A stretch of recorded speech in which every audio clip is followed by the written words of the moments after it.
Subscribe करिए rising Uttar Pradesh को और दबाइए इस बेल आइकन को ताकि आप पाएं यूपी की न्यूज अपने मोबाइल पर सबसे पहले। प्रदेश में मई महीने में कोरोना का संक्रमण काफी तेजी से कम हुआ है। करीब 2 महीने बाद 1500 से कम मरीज मिले हैं। बीते 24 घंटे में 3,12,000 लोगों की कोरोना संक्रमण की जांच की गई, जिसमें 1,497 लोग पॉजिटिव मिले हैं। यानी जितने लोगों का कोरोना टेस्ट किया गया उसमें से सिर्फ 0.5% ही पॉजिटिव निकले। प्रदेश में अभी तक कुल 16,91,000 लोग कोरोना से संक्रमित हो चुके हैं, जिसमें से 16,33,000 रोगी स्वस्थ हो चुके हैं। अब रिकवरी रेट बढ़कर 96.6% हो गया है। बीते 24 घंटे में 151 मरीजों की मौत हुई। कोरोना संक्रमण काल के दौरान पंचायत चुनाव में मृत सभी शिक्षक तथा सरकारी कर्मियों के आश्रितों के हित में योगी आदित्यनाथ सरकार ने बड़ा फैसला किया है। लंबे समय से चल रहे विवाद का सरकार ने पटाक्षेप कर दिया। इसके लिए योगी आदित्यनाथ सरकार ने चुनाव आयोग की गाइडलाइन में बदलाव कर ड्यूटी पीरियड को 30 दिन माना है, जबकि आमतौर पर इसको 3 दिन माना जाता है। पंचायती राज विभाग के संबंधित प्रस्ताव को कैबिनेट बाई सर्कुलेशन से मंजूरी मिल गई है। अलीगढ़ में जहरीली शराब से मरने वालों की संख्या 85 हो गई है। लगातार चौथे दिन भी लोगों ने जान गंवाई। इनमें शहरी इलाके के 6 लोग शामिल हैं। करीब 20 से ज्यादा लोगों की हालत अभी भी गंभीर बनी हुई है। इनका जिले के अलग अलग अस्पतालों में इलाज चल रहा है। सबसे चिंता की बात यह है कि शहरी इलाकों में जिन 6 लोगों की मौत हुई, इन लोगों ने हाल ही में शराब पी थी। मतलब साफ है कि इतना बड़ा हादसा होने के बावजूद बाजार में जहरीली शराब खुलेआम बिक रही है। लोग मर रहे हैं और डीएम चंद्रभूषण सिंह और एसएसपी कलानिधि नैथानी मृतकों के आंकड़े को छिपाने में लगे हुए हैं।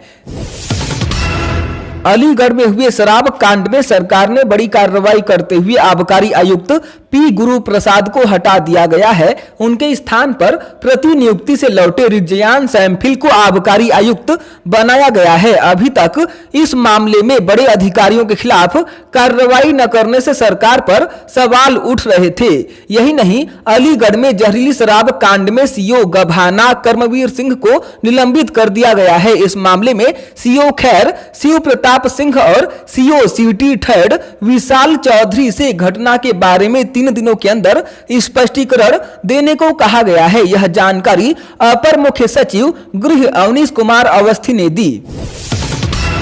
कासगंज के आमपुर सीट से भाजपा विधायक देवेंद्र प्रताप सिंह का हार्ट अटैक से निधन हो गया। वे 59 साल के थे। बताया जा रहा है कि वे सुबह क्षेत्र में निकलने की तैयारी कर रहे थे। इसी दौरान उन्हें अचानक सीने में दर्द उठा। इसके बाद परिजन उन्हें एटा के अस्पताल ले गए, जहां डॉक्टरों ने उन्हें मृत घोषित कर दिया। कोरोना महामारी के दौरान अनाथ हुए बच्चों के भरण पोषण व शिक्षा की व्यवस्था के लिए योगी सरकार ने मुख्यमंत्री बाल सेवा योजना को मंजूरी दे दी है। इस योजना के तहत अनाथ बच्चों के वैध संरक्षक को बच्चों के बालिग होने तक 4,000 रुपए प्रति महीना प्रति बच्चा दिए जाएंगे। निराश्रित बालिकाओं की शादी में सरकार 1,01,000 रुपए की आर्थिक मदद देगी। कोरोना संक्रमण से बचाव के लिए प्रदेश की योगी आदित्यनाथ सरकार 18 से 45 वर्ष तक की आयु के सभी प्रदेशवासियों को निःशुल्क टीका लगा रही है। 4 करोड़ डोज की खरीद के लिए ग्लोबल टेंडर जारी करने का निर्देश पिछले दिनों मुख्यमंत्री योगी आदित्यनाथ ने दिया था। टेंडर जारी हो चुका है और इस प्रक्रिया को आगे बढ़ाने के लिए कैबिनेट ने भी सहमति दे दी है। इस पर खर्च होने वाले 800 करोड़ रुपए प्रदेश सरकार वहन करेगी।